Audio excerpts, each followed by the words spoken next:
दर्शकों, अक्टूबर का महीना जल्दी शुरू होने जा रहा है और हम सब इसमें प्रवेश करेंगे और हमारी मासिक राशिफल ज्योतिषी की श्रृंखला में हम लगभग आखिरी पड़ाव में पहुंच गए। यानी कि हमारी जो आखिरी की दूसरी राशि है कुंभ राशि के बारे में हम इस वीडियो में चर्चा करने जा रहे हैं। और इससे पहले हमने 10 राशियों के बारे में अलग अलग वीडियो में आपको बता चुके हैं और यदि आपका कोई मिस हो गया है तो प्ले लिस्ट में देख सकते हैं। तो दर्शकों, आज के इस वीडियो में जैसे मैंने बताया कि हम चर्चा करेंगे हमारी 11वीं राशि कुंभ राशि के बारे में। उनके लिए अक्टूबर का महीना कैसे रहेगा, जो भी ग्रह गोचर की स्थिति बनेगी वह आपके जीवन में किस प्रकार का प्रभाव डालेगी, खासकर आपके सेहत को लेकर जो कि मोस्ट इंपॉर्टेंट पार्ट है आपकी जिंदगी का, उसके लिए कैसा रहेगा अक्टूबर का महीना। इसके अलावा आपकी शिक्षा और करियर में किस प्रकार के बदलाव से गुजरना पड़ेगा, क्या सावधानी आपको बरतनी है, उसे हमें समझना बहुत जरूरी है। कार्य क्षेत्र का माहौल कैसा रहेगा, यानी जो पहले से नौकरी पेशा लोग हैं उनके लिए कैसा रहेगा। इसके अलावा आपके व्यवसाय या बिजनेस के लिए अक्टूबर का महीना कैसे जाएगा, आप किस प्रकार की प्लानिंग कर सकते हैं अपनी अगले निवेश के लिए। इसके अलावा प्रेम संबंध लव रिलेशनशिप के लिए अक्टूबर का महीना कैसे रहेगा। इसके अलावा आपके जो विवाहित दंपति उनके लिए कैसा रहेगा, क्या संतान प्राप्ति का सुयोग बनेगा, साथ ही कुछ ज्योतिषिक प्रमाणिक के उपाय। तो वीडियो के अंत तक जरूर बन रहा है क्योंकि हम जो आपको उपाय बताते हैं बहुत ही आसान होते हैं, आप आराम से कर सकते हैं, इसका कोई साइड इफेक्ट नहीं होता और इसमें कोई भी अड़चन आपको देखने को नहीं मिलती। नहीं, ये उपाय ऐसे है जो कि प्रमाणिक है, हमारे ग्रंथों के द्वारा वर्णित है, तो ये उपाय करने में कोई हानि नहीं होती। तो दर्शकों, आप इस उपाय को श्रद्धा विश्वास के साथ जरूर करें। हरे कृष्ण दर्शकों, वैदिक एस्ट्रोकेयर में आपका स्वागत है। मैं ज्योतिषाचार्य पूजा। तो कुंभ राशि वाले अपनी जन्म राशि और लगन के अनुसार देख सकते हैं कि जो ग्रह गोचर की स्थिति बनने जा रही है अक्टूबर के महीने में वो इस प्रकार है। लग्ने शनि आपके लगन में वक्री अवस्था में गोचर कर रहे हैं। राहु आपके द्वितीय भाव में मीन राशि में गोचर कर रहे हैं। चतुर्थ भाव में बृहस्पति वृषभ राशि में गोचर कर रहे हैं और पंचम भाव में मंगल मिथुन राशि में गोचर कर रहे हैं। पंचमेश बुध आपके अष्टम भाव में कन्या राशि में गोचर कर रहे हैं। यहाँ पे जो बुध उच्च अवस्था में है, लेकिन साथ में केतु भी गोचर कर रहे हैं और सूर्य भी गोचर कर रहे हैं। ध्यान देने वाली बात यहाँ पे ये है कि सूर्य यहाँ पे ग्रहण योग में है। इसके अलावा शुक्र अपनी राशि जो है तुला राशि में नवम भाव में गोचर कर रहे हैं, जो भाग्य का पूरा सपोर्ट आपको मिल रहा है।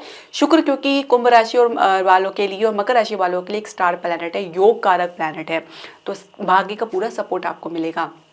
लेकिन कुछ परिवर्तन आपको देखना को मिल सकता है, जैसे कि बृहस्पति 9 अक्टूबर को वक्री अवस्था में आ जाएंगे आपके चतुर्भाव में गोचर करते हुए। बुध आपको 10 अक्टूबर को तुला राशि में प्रवेश कर जाएंगे, यानी आपके नवम भाव में प्रवेश कर जाएंगे। यहाँ पे शुक्र के साथ युति बनाएंगे। इसके अलावा शुक्र भी राशि परिवर्तन करेंगे 13 अक्टूबर को, ये वृश्चिक राशि आपके दशम भाव में प्रवेश कर जाएंगे। सूर्य राशि परिवर्तन करेंगे 17 अक्टूबर को, तुला राशि यानी नवम भाव में प्रवेश कर जाएंगे। यहाँ पे सूर्य नीच अवस्था में आ जाएंगे। मंगल 20 अक्टूबर को राशि परिवर्तन करके कर्क राशि यानी आपके छठे भाव में प्रवेश कर जाएंगे। यहाँ पे मंगल भी नीच अवस्था में आएंगे। इसके अलावा बुध पुनः राशि परिवर्तन करके आपके एकादश भाव में माफ कीजिएगा आपके दशम भाव में प्रवेश करेंगे वृश्चिक राशि में 29 अक्टूबर को। अब ध्यान देने वाली बात यहाँ पे और भी है कि यहाँ पे जो अक्टूबर के महीने में जो योग बन रहा है थोड़ा सा उतार चढ़ाव भरा रह सकता है, क्योंकि यहाँ पे 2 ग्रह नीच अवस्था में मंगल और सूर्य और 2 ग्रह जो है वक्री अवस्था में बृहस्पति और शनि। दोनों ही जो ग्रह लंबी दूरी के ग्रह हैं और बहुत ही महत्वपूर्ण ग्रह हैं, तो इनका प्रभाव थोड़ा लंबा देखने को मिलता है। बाकी अन्य ग्रह जल्दी राशि परिवर्तन करते हैं, तो जल्दी जल्दी इनका प्रभाव देखने को मिलता है। तो दर्शकों, इनका क्या प्रभाव पड़ेगा तो उसकी चर्चा हम करेंगे जरूर, लेकिन शुरुआत करने से पहले मैं आपसे एक निवेदन करना चाहूँगी कि आप हमारे चैनल को सब्सक्राइब करें, बेल नोटिफिकेशन जरूर प्रेस करें। इसके अलावा आप हमारे चैनल को लाइक और शेयर जरूर करें। तो स्वास्थ्य की जैसे मैं बात करी थी, शुरुआत हम करते हैं और बहुत ही महत्वपूर्ण भी है क्योंकि स्वस्थ ही है तो सब कुछ है। तो स्वास्थ्य की यदि हम बात करें तो देखिए, शनि आपके जो लग्नेश हालांकि लगन में गोचर करें पर यहाँ पे वक्री अवस्था में है। सुस्तीपन तो बना हुआ है, आलस्य भी बना हुआ है, क्योंकि शनि कहीं ना कहीं आपको अपनी बाउंड्री में ही सीमित रखते हैं और इंसान जो जब तक अपनी बाउंड्री को पार नहीं करेगा, अपनी लिमिटेशन को क्रॉस नहीं करेगा, तब तक वो अपनी संभावना को नहीं तलाश पाएगा और नई संभावना को पहचान पाएगा। तो ये थोड़ा चैलेंजिंग रहता है जिनकी भी शनि जो है लग्नेश होते हैं या लगन भाव में बैठते हैं। अब यहाँ पे क्योंकि वक्री अवस्था में आने की वजह से कुछ स्लो रिकवरी भी देख सकते हैं, कुछ आपको यदि स्वास्थ्य संबंधी समस्या चल रही है। राहु और केतु आपके द्वितीय और अष्टम भाव में गोचर कर रहे हैं। अष्टम भाव अच्छा भाव नहीं माना गया है। यहाँ पे केतु के साथ आपके सूर्य और बुध भी गोचर कर रहे हैं, तो स्किन इरिटेशन, इन्फेक्शन या स्किन से रिलेटेड कुछ प्रॉब्लम, घबराहट की, नर्वसनेस की समस्या तो देख सकते हैं। इसके अलावा आप कुछ इम्यून में कुछ कमी देख सकते हैं, इम्यूनिटी में कुछ कमी देख सकते हैं, जहाँ पे कुछ कमजोरी की शिकायत आपको देखने को मिल सकती है। केतु अष्टम भाव में बैठ के भय देते हैं और कह सकते हैं कि अचानक कुछ आपको ऐसे समस्या दे सकते हैं जो कि अचानक ही आपको देखने को मिलेगी, जैसे हेडेक हो गया और बहुत देर तक हेडेक रहता है। इसके अलावा भय तो देते ही हैं, क्योंकि केतु और राहु जब आपके द्वितीय और अष्टम भाव से संबंध बनाते हैं तो कहीं ना कहीं जो भय को उत्पन्न करते हैं, जिसकी वजह से तनाव होता है और तनाव की वजह से कह सकते हैं कि अस्थिरता देखने को मिलती है। तो ये कुछ स्थिति आपको देखने को मिल सकती है। इसके अलावा वक्री जो बृहस्पति आपके चतुर्भाव में गोचर कर रही हैं तो 9 अक्टूबर के बाद, तो इसमें आपको थोड़ा सा जो हृदय के मरीज है, हार्ट पेशेंट, उनको अच्छे से ध्यान रखना है। एक तो वैसे भी सूर्य आपके अष्टम भाव में गोचर करे जो हृदय के कारक है, उसके बाद नवम भाव में नीच अवस्था में जाएंगे, तो लगभग पूरा महीना आपको बहुत ही सावधान रहना है। छोटी सी भी लापरवाही बड़ी समस्या का कारण बन सकती है। हेल्थी फूड ले, हेल्थी डाइट ले, सात्विक खाना ले, बाहर का भोजन बिल्कुल अवॉइड करें। इसके अलावा व्यायाम ज़रूर करें, थोड़ा सा वॉक कर सकते हैं और प्राणायाम ज़रूर करें, क्योंकि इससे आपके लंग्स मजबूत होते हैं और आपको ये ज़रूर करना भी चाहिए।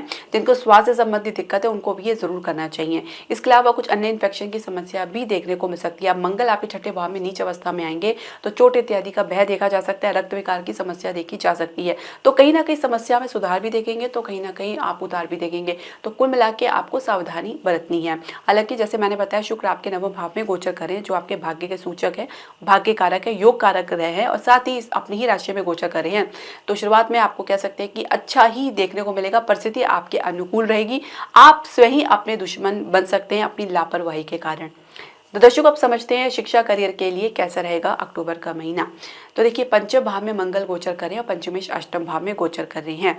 ऊर्जा बनी हुई है, एनर्जी बनी हुई है, लेकिन किस दिशा में लेके जाना है ये आप डिसाइड नहीं कर पा रहे हैं। पढ़ाई को छोड़ के अन्य गतिविधियों में ज़्यादा इंटरेस्ट ले रहे हैं। पढ़ाई में कुछ ब्रेक भी बन सकता है, क्योंकि अष्टम भाव एक प्रकार का ब्रेक भी दिलाता है पढ़ाई में, क्योंकि केतु भी इनके साथ जुड़े हुए हैं, सूर्य भी जुड़े हुए हैं। तो आप कह सकते हैं आत्मविश्वास में काफ़ी कमी या गिरावट देखने को मिल सकती है। इसके अलावा कहीं ना कहीं आप अपने कह सकते हैं प्लानिंग से चूक सकते हैं, आप अपने प्रदर्शन से चूक सकते हैं, आप अपनी जो भी मेहनत है उससे भी पीछे हट सकते हैं। बहुत कुछ असर आपको प्लैनेट की वजह से देखने को मिल सकता है, ग्रहों की वजह से देखने को मिल सकता है, क्योंकि शनि जो है वक्री अवस्था में आपकी लगन में वैसे ही गोचर करे जो सुस्ती और कह सकते हैं आलस्य देता है। इसके अलावा जो पंचमेश है उनकी स्थिति भी बढ़िया नहीं है। कम से कम आप कह सकते हैं कि 10 अक्टूबर के बाद कुछ धीरे धीरे सुधार आपको देखने को मिलेगा।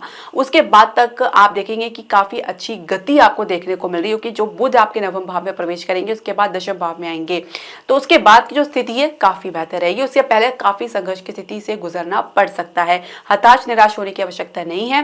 कंपटीशन में थोड़ा मूडी रह सकती है, फोकस की आवश्यकता रह सकती है।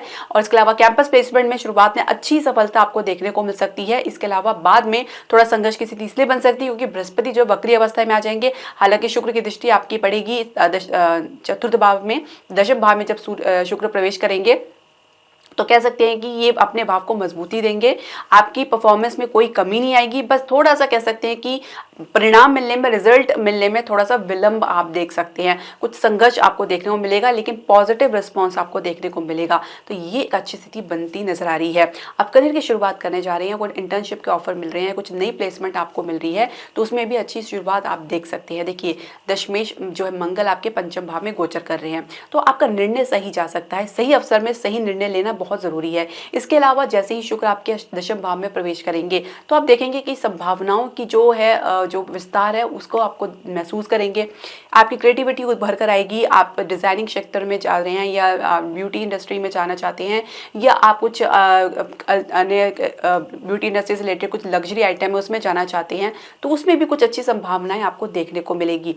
तो कुल मिला के आपकी जो सोच है, आपकी जो दिशा है, उसको एक सही मार्ग मिलेगा। साथ ही आप अपनी जो करियर के पाथ में आगे बढ़ेंगे। प्रमोशंस के लिए आप अपने जो भी आप ग्रोथ के लिए जो भी प्रयास करेंगे उसमें आपको निश्चित तौर से सफलता जरूर मिलेगी। लेकिन कुल मिला के आप शुरुआत आपकी काफ़ी बढ़िया रहने वाली है। तो कम से कम आप अपना धैर्य जरूर बना के रखें, क्योंकि कहीं ना कहीं मंगल की वजह से और शनि की वजह से आप अपनी दिशा से भटक सकते हैं, दिशाहीन हो सकते हैं। तो इसके लिए आपको प्रॉपर गाइडेंस की आवश्यकता रह सकती है, प्लानिंग की आवश्यकता रह सकती है। प्लानिंग करके चलें और हो सके तो ध्यान या मेडिटेशन करें। आप कार्यक्षेत्र का माहौल कैसा रहेगा, जो पहले से नौकरी पेशा लोग हैं उनके लिए कैसा रहने वाला है।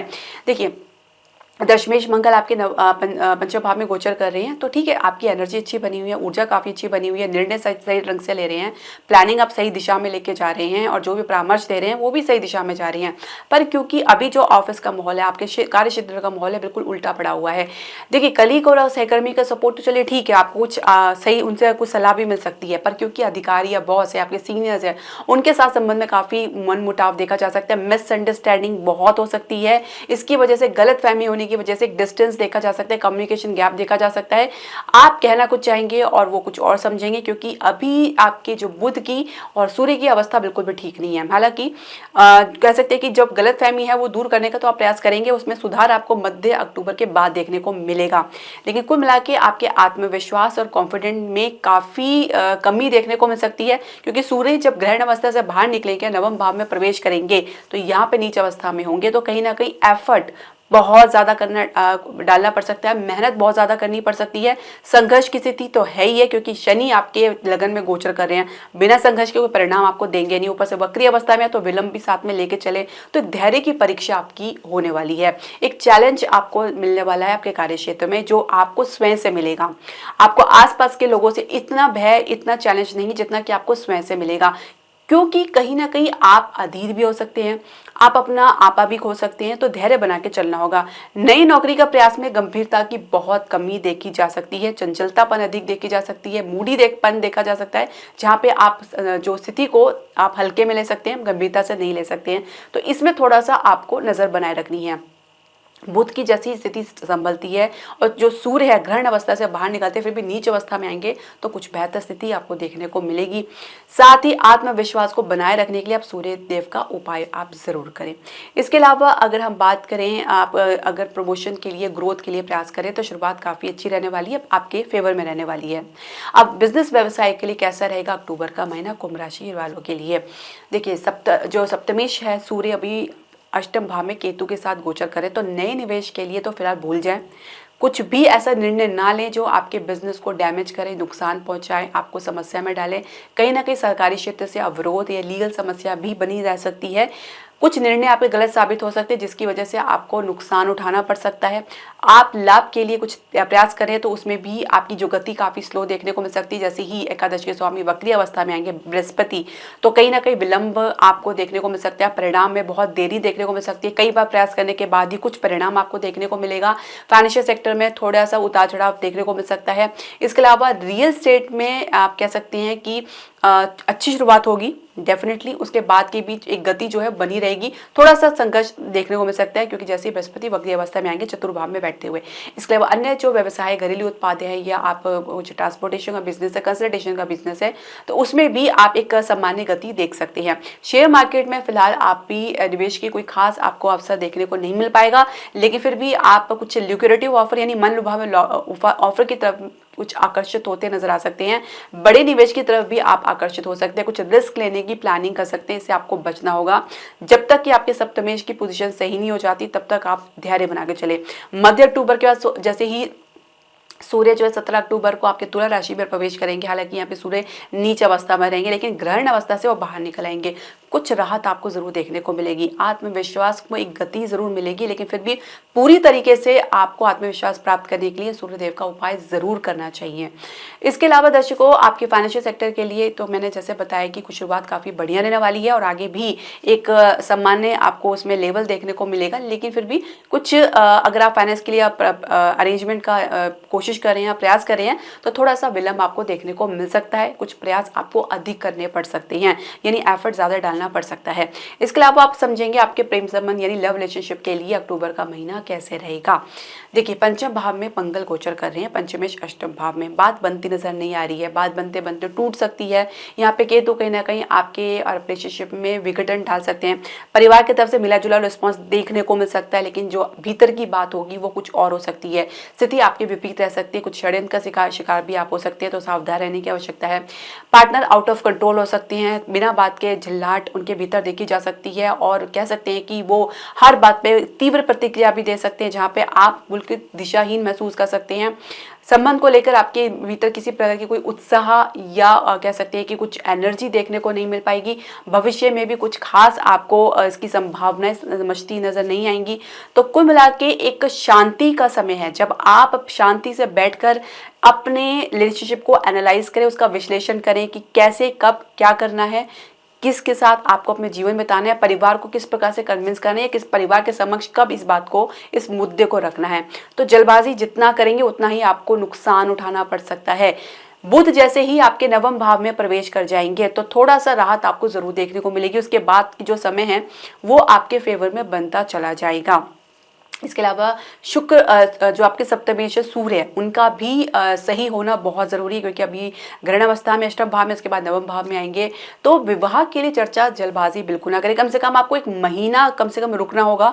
यदि आप चाहते हैं कि आपको सक्सेस मिले तो समझदारी से काम लेना पड़ेगा, अन्यथा आप अपने आप को, अपने संबंध को किसी मुसीबत में डाल सकते हैं। विवाह की चर्चा फिलहाल अभी बनती नजर नहीं आ रही है। अविवाहित दंपति के लिए कैसा रहेगा अक्टूबर का महीना, उसे समझना चाहिए। देखिए मैंने जैसे बताया सप्तमेश की पोजीशन अभी बिल्कुल सही नहीं है। कहीं ना कहीं आप लोगों के बीच में एक डिस्टेंस, मतभेद, उलझन और परेशानी देखी जा सकती है। ससुराल पक्ष से जरूरत से ज्यादा दखलंदाजी भी आपके रिलेशनशिप को खराब कर सकती है, जहाँ पे आपके जीवन साथी किसी के प्रभाव में ज्यादा अधिक रह सकते हैं, जिसकी वजह से हर रिलेशनशिप को वो अपने नजरिए से समझना चाहेंगे, अपने नजरिए से उसको विश्लेषण करना चाहेंगे और अपनी बात पे अडिग रहना चाहेंगे, किसी की सुनना पसंद नहीं करेंगे। जो गलतफहमी उनके बन गई है तो उस पर वो काम करना पसंद नहीं करेंगे। जैसे ही सप्तमेश आपके नवम भाव में प्रवेश करेंगे कुछ राहत तो जरूर देखने को मिलेगी, लेकिन पूरी तरीके से राहत आपको कम से कम 1 से सवा महीने तक आपको इंतजार करने के बाद ही देखने को मिल सकती है। तो तब तक आपको धैर्य बना के चलना होगा और कहीं ना कहीं सहयोग की भावना रखनी होगी। आपको एक बैलेंस बनाने के लिए आपको शांत भाव में रहना होगा। किसी प्रकार की प्रतिक्रिया ना दे, ना ही किसी चीज को आप इग्नोर करने का प्रयास करें जिसमें आप अपने पार्टनर को बिल्कुल अलग अकेला छोड़ दें, जिसमें ये आपके जो रिलेशनशिप को और खराब कर सकता है। आपके भीतर आप लोगों के बीच में कम्युनिकेशन गैप को भी बढ़ा सकता है। इसमें आपको पढ़ना नहीं है, इससे आपको दूर रहना है। अपनी बात तरफ से आप अपने जीवन साथी की बात को सुने, अपने आसपास के लोगों की बात को भी सुनो कि कहीं ना कहीं परिवार के साथ भी कुछ खींचातान देखा जा सकता है और कुछ आपके परिवार की तरफ से भी सहयोग की कमी देखी जा सकती है। तो ये पारिवारिक जो है कह सकते हैं कि तनाव की वजह से भी बन सकता है इस प्रकार की स्थिति। इसके अलावा आप समझेंगे अगर आप संतान प्राप्ति के लिए प्रयास करें तो शुरुआत तो ठीक रहेगी, लेकिन जल्दी ही थोड़ी स्थिति आपके विपरीत थोड़ी सी रह सकती है। लेकिन क्योंकि अभी पंचमेश अच्छी अवस्था में नहीं है तो कह सकते हैं मध्य अक्टूबर के बाद थोड़ी स्थिति आपके लिए सामान्य होती जाएगी। पर क्योंकि बृहस्पति वक्री अवस्था में, तो आप बृहस्पति का उपाय करेंगे तो कह सकते हैं कि जो विलंब ज्यादा बन रहा है उसमें कमी देखने को मिल सकती है। बाकी संतान से आपको मिला जुला रिस्पॉन्स देखने को मिल सकता है, कुछ असंतोष भी प्राप्त हो सकता है। आप उपाय की बात कर लेते हैं। देखिए अभी मैंने जैसे बताया कि सप्तमेश का उपाय करना बहुत जरूरी है। कम से कम आपको प्रत्येक दिन नित्य आपको सूर्यदेव को अर्घ देना है। सुबह उठ के 8 बजे से पहले स्नान से निवृत्त होकर आप शुद्ध जल लेकर उनको अर्घ दें। तांबे के लोटे में एक चुटकी सिंदूर डाल के आप उन्हें नित्य अर्घ दें। इसके अलावा हो सके तो आप सूर्य आदित्य धर्म स्त्रोत का पाठ करें यदि आपको सूर्य बहुत ज्यादा तकलीफ दे रहे हैं। कुंडली के हिसाब से भी अगर आपके जीवन में सूर्य की दशा या अंतर दशा चल रही है तो आप इसको जरूर पढ़ें। इससे आपको राहत मिलेगी, आपके कॉन्फिडेंस में वृद्धि होगी। कुछ शारीरिक संबंधी समस्या बनी है तो वो भी दूर होगी। आपको पर्सनल रिलेशनशिप से कुछ प्रॉब्लम चल रही है, व्यवसाय में कुछ प्रॉब्लम चल रही है, कार्य क्षेत्र में कुछ प्रॉब्लम चल रही है तो उसमें भी आपको राहत देखने को मिलेगी। नित्य करते रहें। कम से कम आप 41 दिन का आप संकल्प उठा के ये आप अर्घ्य दे सकते हैं से एक ही समय पे, समय बार बार ना बदले। इसके अलावा आप अपने लग्नेश शनि का भी उपाय करें। हो सके तो आप प्रत्येक शनिवार को आप शनि संबंधी वस्तु का दान करें और हो सके तो किसी गरीब और बुजुर्ग व्यक्ति की जो आप अपने सामर्थ्य अनुसार मदद कर सके तो बहुत अच्छी बात होगी। दवाई से, कपड़े से या खाने से किस प्रकार की आप सहायता कर सकते हैं ये आपके ऊपर निर्भर करता है। इसके अलावा अगर विद्यार्थी या चाहे तो बुध की भी वो उपाय कर सकते हैं। वो श्री गणेशाय नमः का नित्य जाप करें। आपकी पढ़ाई के लिए, बुद्धिमत्ता के लिए बहुत ज़रूरी है। तो दर्शकों ये उपाय आप ज़रूर करें, इससे आपको निश्चित तौर से लाभ देखने को मिलेगा। जैसे मैंने बताया श्रद्धा और विश्वास के साथ करेंगे तो लाभ आपको ज़रूर मिलेगा, लेकिन ये है कि धैर्य बनाए चलें। तो दर्शकों आपके जो भी प्रश्न, सजेशन या राय है आप हमारे कमेंट बॉक्स में ज़रूर डालें। हरे कृष्णा।